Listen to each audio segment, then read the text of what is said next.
Então, bem-vindas e bem-vindos à série de entrevistas Maquinações do canal Devires, que é o grupo de intervenção e pesquisa sobre corpos, afetos e políticas. Thales de Oliveira e eu estaremos produzindo as maquinações desses devires. Thales de Oliveira é estudante de sociologia, estudioso de arte e internet e vai dar o apoio técnico e criativo das maquinações desse canal. Eu sou Ronaldo Salles Júnior, coordenador do Grupo Devires e professor do programa de pós-graduação em Ciências Sociais da Universidade Federal de Campina Grande e ficarei responsável pela mediação dessas entrevistas.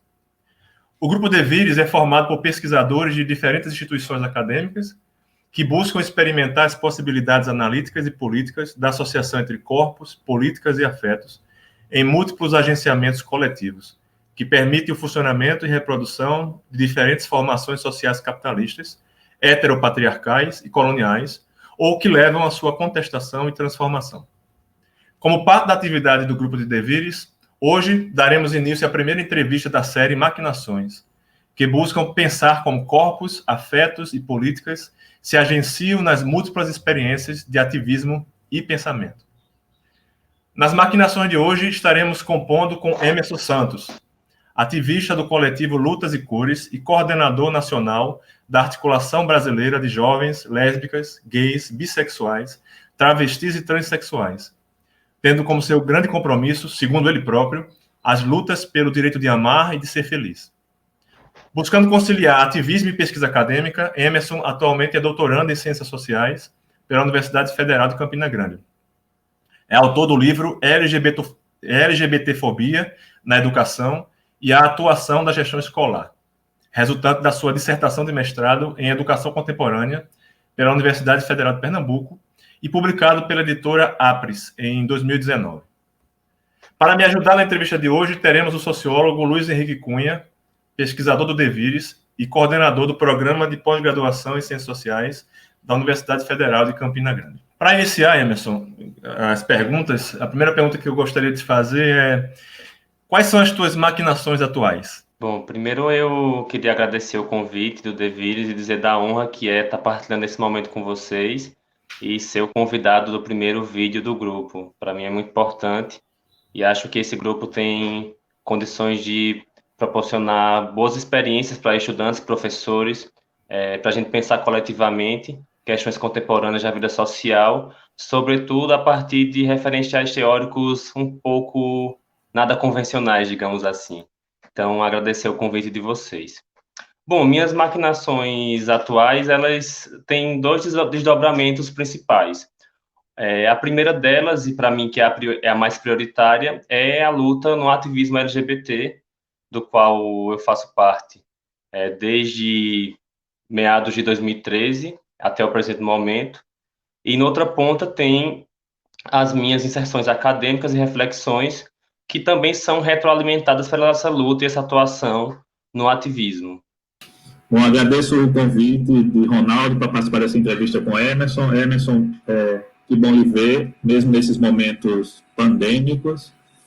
Você lançou o livro LGBTfobia na Escola e a Gestão Escolar. Sabemos que você fez esse livro baseado numa pesquisa para a sua dissertação de mestrado, mas eu queria começar te perguntando um pouco se a tua própria experiência escolar influenciou ou inspirou o livro. Luiz, de alguma medida sim, mas a minha experiência escolar ela vai na contramão do padrão de que um jovem gay vivencia na escola. Eu costumo dizer que eu não sofri homofobia na escola tal qual comparado a outros colegas. Eu sempre fui inserido em movimentos sociais e já na época da escola participava de grêmios estudantis e eu era uma liderança na escola, então eu nunca fui uma pessoa que a minha sexualidade era uma questão de segundo plano. Não, ela fazia parte de mim, ela estava permeada, inclusive, na minha atuação enquanto movimento estudantil. Então, o corpo docente, o corpo discente, a gestão escolar, as pessoas sabiam das minhas posições pessoais, mesmo quando eu ainda era adolescente. Por outro lado, na minha saída da escola, eu fazia parte de um grupo de movimento estudantil, que a gente venceu 3 eleições do Grêmio seguidas, né? Na última eleição, que era a quarta, né, que eu já tinha saído do ensino médio, a chapa que eu apoiava perdeu sob o argumento de que ela tinha muitos gays. Isso foi o argumento da chapa opositora para nos derrotar e conseguir nos derrotar. Eu acho que o fundamentalismo religioso já tinha se instaurado no movimento estudantil antes de se instaurar na política mais institucionalizada. Mas aí, Luiz, a inspiração para fazer essa pesquisa e para fazer a dissertação do mestrado veio em 2015, quando eu era conselheiro estadual dos direitos da população LGBT aqui em Pernambuco, representando Caruaru, né, que é a cidade que eu moro, e representando aqui o município no conselho. Eu fui procurado por um jovem estudante, um homem trans, que cursava ensino médio numa escola da rede estadual aqui em Pernambuco para fazer uma denúncia, né? Ele veio me pedir socorro e fazer uma denúncia, dizendo que uma professora recorrentemente não respeitava o nome social dele na escola. E aí eu, né, tentando ali ajudar a mediar, mas também colher informações para levar para o conselho, questionei ele a respeito de por que ele não tinha levado essa situação até a gestão escolar. Foi quando ele informou que a gestão escolar sabia disso, mas nada fazia. E aí me veio o estalo. Se tem tanta pesquisa sobre gênero e sexualidade na escola, com estudantes, com professores, por que ninguém problematizou esse órgão tão importante que é a gestão escolar, que quem coordena todo o trabalho pedagógico, todo o trabalho administrativo? Daí eu fiz o projeto, o pré-projeto de mestrado, foi aprovado e desenvolvi a pesquisa. Ele pouco mudou do pré-projeto até o livro. Claro que foi tendo ajustes para aperfeiçoar e aprofundar teoricamente, mas a ideia em si nasceu nesse processo.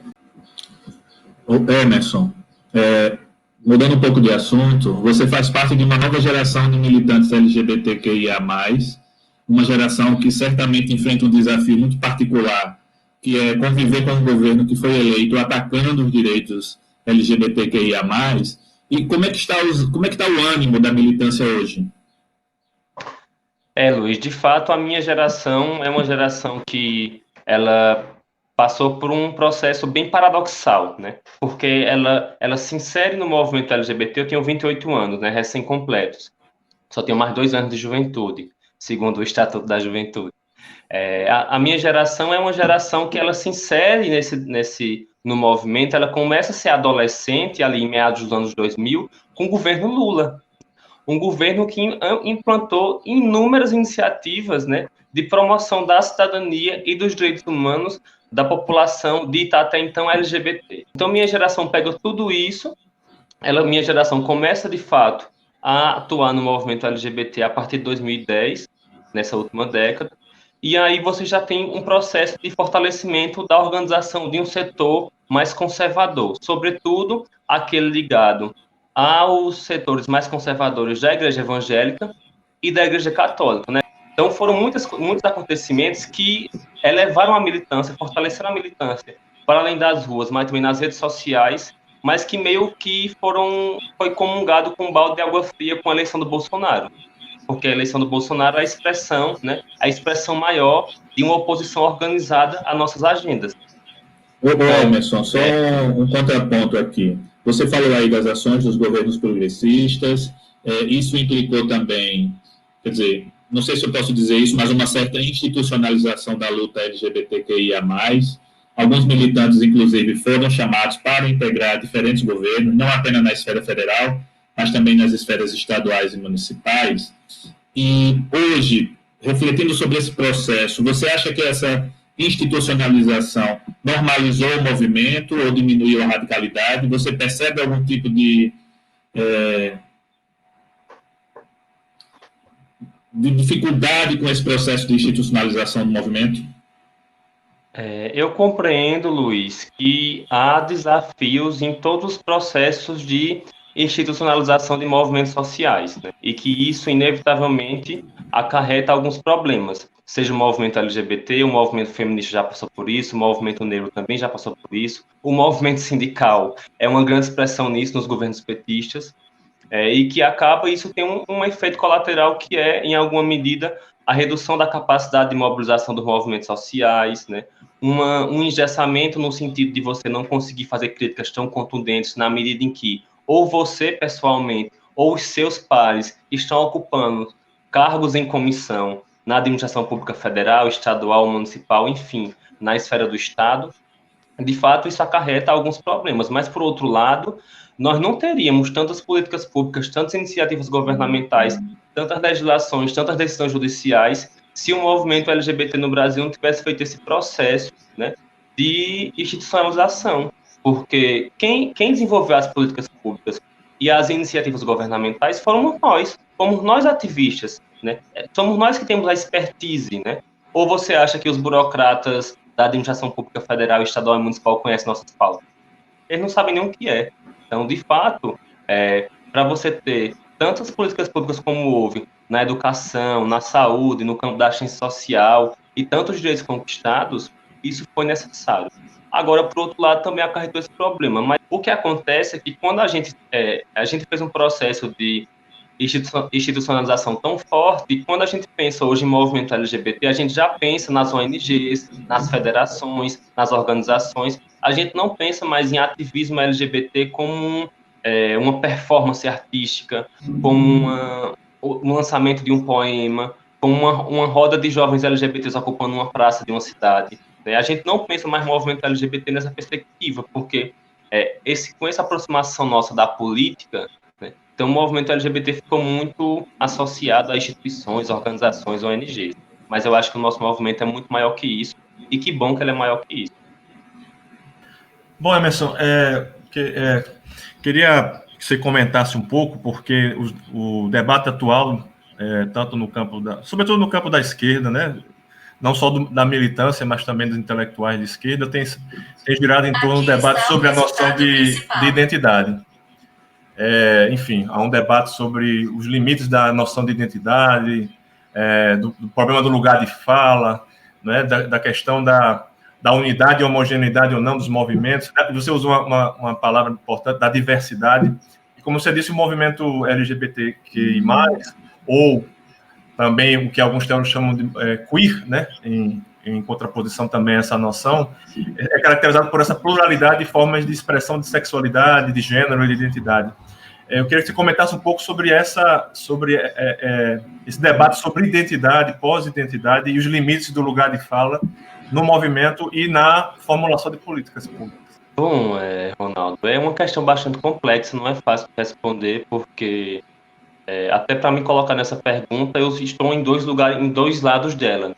Porque, por exemplo, enquanto ativista, eu compreendo que o papel de um ativista, ou o papel de um militante, digamos assim, de um movimento social é transformar ideais e ideias em ação política. Então, você pega, né, um conjunto de ideias, de ideais, de valores compartilhados por determinadas pessoas e vai tentar canalizar isso enquanto ação política para conseguir avançar nas suas agendas, nas agendas de reivindicação que você construiu. Isso requer uma certa coesão, isso requer uma convergência de um grupo. Porque se não houver convergência, se não houver coesão, dificilmente esse grupo vai obter sucesso, né? Eu falo isso do Plano Micro, por exemplo, na atuação do Lutas e Cores aqui em Caruaru, que já me mostrou isso, né? Quanto mais unido a gente está em torno de pautas, de identidades, de interesses, mais força a gente tem, mais entrosamento, seja para nossas mobilizações, seja para pautar agentes externos. Por outro lado, essa espécie de coesão que a gente forma, essa espécie de fortalecimento da unidade, ela também sacrifica, em alguma medida, a complexidade que é as nossas identidades, as nossas vidas sociais e as nossas próprias relações.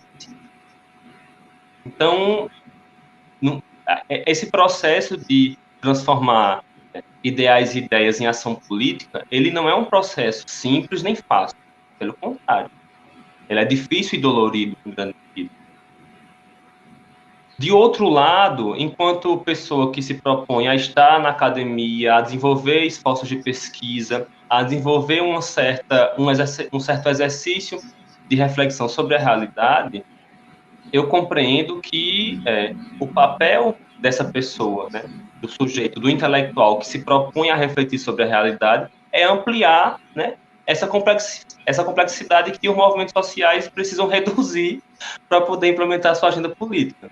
Então, você imagine que, para mim, pessoalmente, não é fácil estar nesses dois lugares, né? Quando eu preciso optar, na maioria das vezes, eu opto pelo lugar de ativista. Eu faço essa opção. E por que eu faço essa opção? porque a luta política, ela requer engajamento social. É assim que eu compreendo. Não há transformação social sem engajamento coletivo. Então, nos momentos decisivos, eu acabo me posicionando, né, desse lado, dessa questão. Emerson, continuando um pouco nessa direção, mas mudando o foco, um dos aspectos do Devires é justamente a problematização da luta social a partir da construção desse discurso político, racional e tal, e reforçar um pouco as experiências que as pessoas efetivamente vivenciam nas suas lutas, nas suas vidas cotidianas. E aí eu queria te perguntar um pouco, como as tuas vivências corporais, afetivas, ajudaram a moldar quem é Emerson hoje? Até agora você falou muito do discurso mais político, né, uma certa racionalidade discursiva. Como é que os corpos e os afetos te influenciaram? Luiz, eu acho que isso começa quando a gente está nesse processo de vivência da nossa sexualidade já na adolescência, né? Então você vai compreendendo que as suas práticas afetivas e sexuais, que seus desejos são o tempo todo empurrados para além de uma fronteira do que é considerado normal, sadio. E isso, em algumas pessoas, como foi o meu caso, foi um gatilho para questionar essa ordem. Então, esse processo dessas vivências, dessas práticas afetivas, eróticas e sexuais, que são tidas e colocadas o tempo todo como desvios, me levaram também a me rebelar contra essas normas e contra essas práticas. E aí você vai vivenciando isso em grande medida quando você começa a ter experiências mais públicas, quando você começa a trazer essas questões para o seu ambiente familiar, para o seu ambiente profissional, quando você se permite também a ter outras experiências também afetivas e sexuais nada convencionais, né? Na medida em que a gente acaba desconstruindo e entendendo que mesmo nossas relações homoafetivas ou homoeróticas ou homossexuais, digamos assim, elas também são atravessadas pela norma heteronormativa. Então, a gente tende também a reproduzir esses afetos, esses modelos de corpos, esses modelos de relacionamento que não são nossos, né? E que nos são impostos de alguma forma nesses processos de constituição de experiências que a gente vai tendo ao longo da vida. E quando a gente faz e tem outras experiências e outras oportunidades, isso é desconstruído, né? Seja em experiências nada convencionais, digamos assim, ou experiências que seriam, digamos assim, classificadas como, em alguma medida, me fugiu o termo agora, mas em alguma medida não seriam nada respeitadas, digamos assim, não seriam nada vulgares, digamos assim, ou seriam muito promíscua com o termo que eles gostam de nos adjetivar. Então, as experiências afetivas e sexuais nos levam também a refletir, a nos impactar e a entender também como essa dinâmica funciona e como os corpos estão colocados e como eles se permitem, como a gente pode permiti-los, muito além do que a gente está acostumado a vivenciar deles.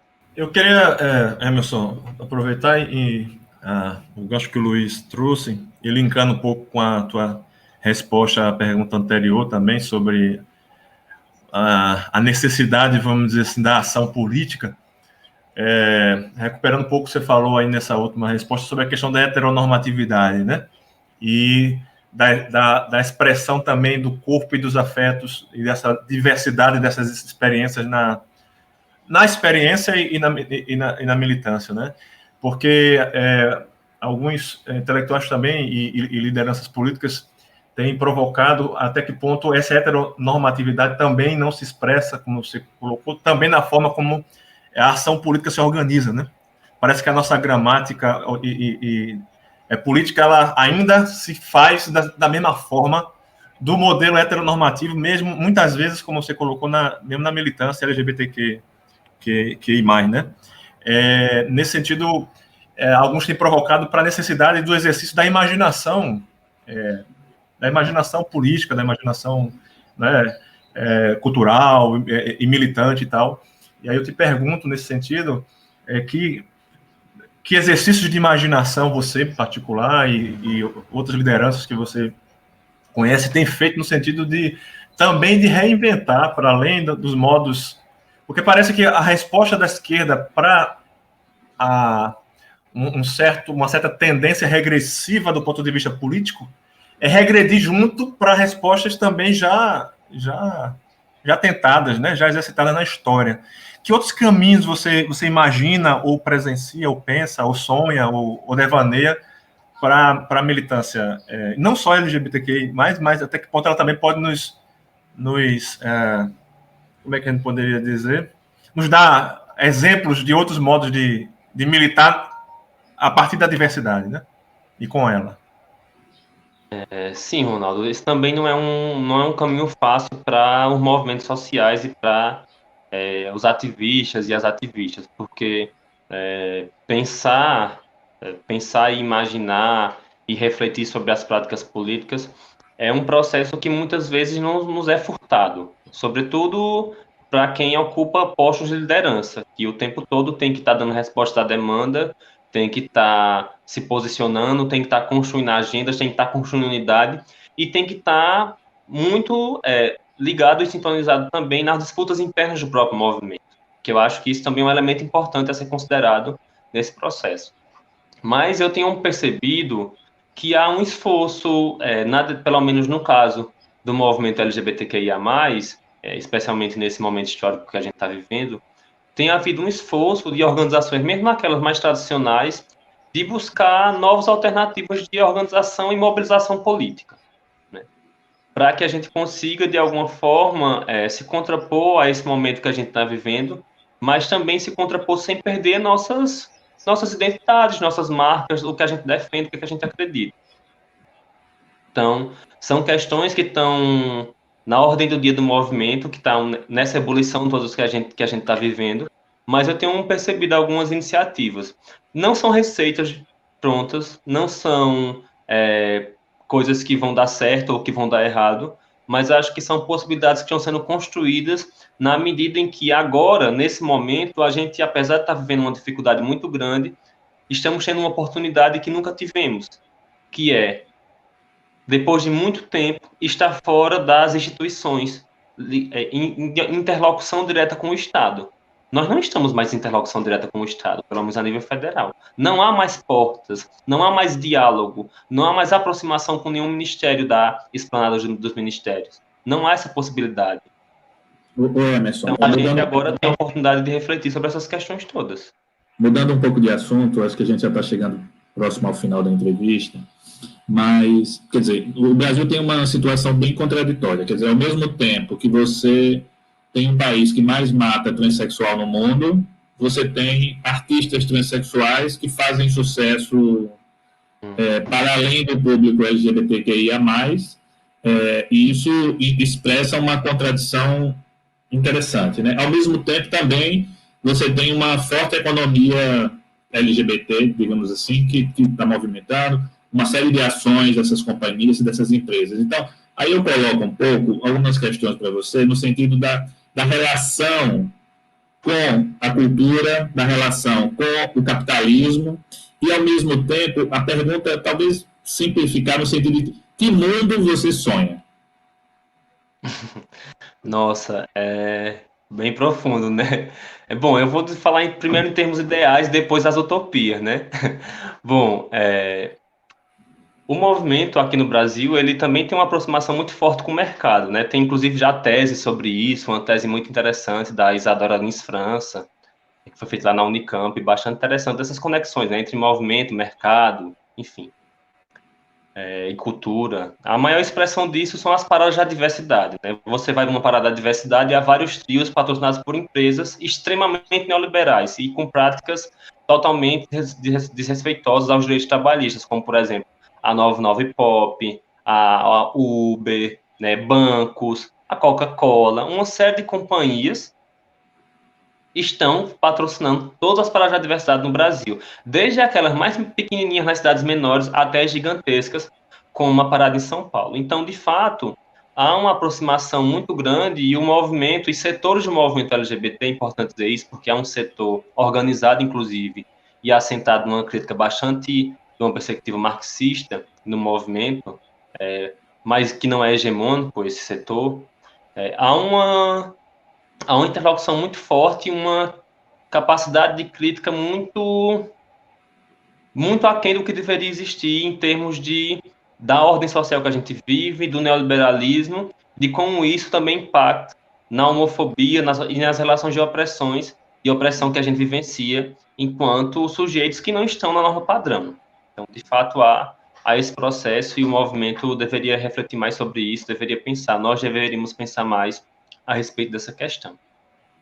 O que eu acho é que, vindo de uma população que primeiro luta para sobreviver, que desde a infância já é taxado do viadinho, da machorrazinha, da sapatona, né, da travesti, né, da mulher macho, vindo de uma população que desde a infância vivencia todas essas violências, né, e que a primeira necessidade é sobreviver,